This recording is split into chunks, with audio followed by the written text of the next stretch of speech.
ଦେଖନ୍ତୁ ଏସ୍ପି ସମ୍ବଲପୁର ସାର୍ଙ୍କର ଆମର ସାହେବଙ୍କର ଆଣ୍ଟି ଯେଉଁ ଗଞ୍ଜେଇ ବ୍ରାଉନ୍ ସୁଗର କପ୍ ସିରପ୍ ଏବଂ ଇଲିସିଟ୍ ଲିକର ଉପରେ ଯେଉଁ ଚଢ଼ଉର ନିର୍ଦ୍ଦେଶ ରହିଛି ତାରି ଆଧାରରେ ଆମର ଗତକାଲି ଆମର ଧନୁପାଲି ଆଇସି ଏବଂ ତାଙ୍କ ଟିମ୍ ଗୋଟେ ଖବର ପାଇଥିଲେ ଯେ ଗୋଟେ Honda white colour Honda City OD 02AZ 8095ରେ Handapa ସାଇଟ୍ରୁ ଗଞ୍ଜେଇ ଆସୁଛି ଏବଂ ସେଥିରେ ବିହାରୀ ପିଲାମାନେ ଅଛନ୍ତି ଯେଉଁମାନେ ଗଞ୍ଜେଇ ଟ୍ରେନ୍ରେ ନେଇକି ଯିବାର ରହିଛି। ସେ ଖବର ପାଇଲା ପରେ ଆମର ସିଟି ଷ୍ଟେସନ ପାଖ ସମ୍ବଲପୁର ଜଗି ରହିଥିଲେ ଏବଂ ଗାଡ଼ି ଆସିଲା ପରେ ତାକୁ ଡିଟେନ୍ କରିଥିଲେ ସେ ଗେଟ୍ଟା ଏବଂ ସେଥିରେ 5 ଜଣ ଡ୍ରାଇଭର ସହିତ ଯେଉଁ ହଣ୍ଡପାର ଗୋଟେ ଡ୍ରାଇଭର ତା ସହିତ 5 ଜଣ ପିଲା ଥିଲେ ଏବଂ ଟୋଟାଲ 37 କେଜି 300 ଗ୍ରାମ ଗଞ୍ଜେଇ 5ଟା ମୋବାଇଲ ଫୋନ୍ ଆଉ 2000 ଟଙ୍କା ଆଉ ହୋଣ୍ଡା ସିଟି ଗାଡ଼ିଟା ଏଜ୍ ପର NDPS ଆକ୍ଟ ହିସାବରେ ପ୍ରୋସିଡ୍ ହିସାବରେ ତାକୁ ସିଜର କରାଯାଇଛି।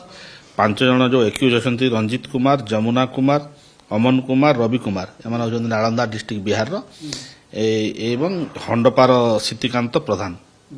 ଟୋଟାଲ 5 ଡ୍ରାଇଭର କମ୍ ଓନର ସେ ଗାଡ଼ିର 5 ଜଣଙ୍କୁ ଆରେଷ୍ଟ କରାଯାଇଛି ଏବଂ ଏମାନେ ଗଞ୍ଜେଇଟା ବୌଦ୍ଧରୁ ଆଣୁଛନ୍ତି, ଜଣେ ଆଣିକି ଦେଉଛି ହଣ୍ଡପାରେ ଏବଂ ଯେଉଁ ବିହାରୀ ପିଲାମାନେ ଆସୁଛନ୍ତି ସେମାନେ ବ୍ୟାଗ୍ରେ ଭର୍ତ୍ତି କରୁଛନ୍ତି ଏବଂ ଯେଉଁ ସୀତିକାନ୍ତ ପ୍ରଧାନ ସିଏ ଗଞ୍ଜେଇ ଯେଉଁ ଟ୍ରେନ୍ ଟାଇମ୍ ଯେଉଁ ଟାଇମ୍ରେ ଥାଏ ସେଇ ଟାଇମ୍ରେ ହିଁ ଗାଡ଼ିଟା ଷ୍ଟେସନରେ ଲାଗିବ ଯେମିତି ତରତର ହେଇକି ଏମାନେ ଗାଡ଼ିରେ ଚଢ଼ିଯିବେ ଯେମିତି କହିକି ଡାଉଟ୍ କରିବେ ନାହିଁ। ତ ସେଇ ହିସାବ ସେଇ ଏମଓରେ ସେମାନେ ଯାଉଥିଲେ। ଏମାନେ ହଁ ଯେଉଁ ଟ୍ରେନ୍ରେ ସେମାନେ ସେଇ ହିସାବରେ ଯାଆନ୍ତି ତ ସେଇଟା ସେ ଟାଇମ୍ରେ ଟ୍ରେନ୍ଟା ଥିଲା ତ ସେଇଥିରେ ଆମର ଧରା ହେଇଛି ଏବଂ ବର୍ତ୍ତମାନ ସୋର୍ସ ଅଫ୍ ପ୍ରୋକ୍ୟୁରମେଣ୍ଟ ଯେଉଁଠୁ ବି ଆଣିଛନ୍ତି ଯିଏ ଅଛି ଆମେ ସେଟା ତଦନ୍ତ କରୁଛୁ ଆଉ ନିଶ୍ଚିତ ଭାବରେ ଆଗକୁ ବି ଏଇ ଯେଉଁ ଚଢ଼ଉଟା ଅଛି ଜାରି ରହିବ। Exchange your old AC and take home a new power-saving AC.